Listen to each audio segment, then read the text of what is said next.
ରୋମିଓ କେତେ 8:13।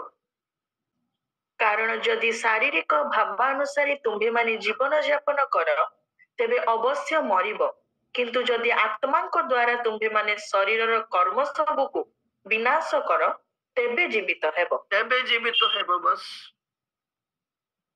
କଣ ପୁଣି ଶାରୀରିକ ଭାବ ଅନୁସାରେ ଯଦି ଜୀବନ ଯାପନ କରିବ ତେବେ ମରିବ। କିଏ ମରିବ? ଆତ୍ମା ମରିବ ଆଜ୍ଞା। କାହାର ଲାଗି? ଶାରୀରିକ ଜୀବନ ଯାପନ ଲାଗି ଆତ୍ମାର ମରଣ। କୋଟା କୋ ମରଣ ବୋଲି କହିଲୁ? ଅନନ୍ତ ମୃତ୍ୟୁ ଆଜ୍ଞା। ଆତ୍ମା ଯୋଉ ମରଣ ପାଇବ ତାହା ଅନନ୍ତ ମୃତ୍ୟୁ, ପାତାଳ ନରକ, ଦ୍ୱିତୀୟ ମୃତ୍ୟୁ। କାହାର ଲାଗି? ଶରୀର ଲାଗି।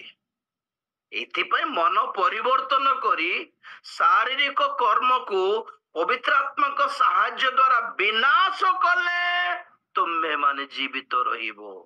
ଓ ଜୀବନ ତାହା ଅନନ୍ତ ଜୀବନ। ଏମିତି କେବେ ଭାବନ୍ତୁ ନାହିଁ କି ଶରୀର ଦ୍ୱାରା ଯାହା କରିଲେ ବି ଛାଡ଼ିବ, ପ୍ରଭୁଙ୍କୁ ପରା ଆତ୍ମା ଦରକାର। ସତ କଥା, ପ୍ରଭୁଙ୍କୁ ଆତ୍ମା ହିଁ ଦରକାର। କିନ୍ତୁ ଆତ୍ମା ପ୍ରଭୁଙ୍କ ପାଖକୁ ଯିବ ନା ନରକକୁ ଯିବ, ଏଇଟା ତୁମର ଶରୀରର କର୍ମ ଉପରେ ଡିପେଣ୍ଡ କରେ। ଶରୀର ବି ପବିତ୍ର ଥାଉ, ଆତ୍ମା ବି ପବିତ୍ର ଥାଉ। ସେଇଟା ପାଉଲ କହୁଛନ୍ତି, ମୁଁ ମରିବାକୁ ରେଡି, ପ୍ରସ୍ତୁତ।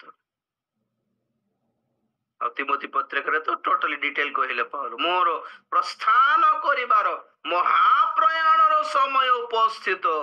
ଉତ୍ତମ ଯୁଦ୍ଧରେ ଯୁଦ୍ଧ କଲି, ଉତ୍ତମ ଦୌଡ଼ରେ ଦୌଡ଼ିଲି, ଆଉ ବିଶ୍ୱାସ ରକ୍ଷା କଲି।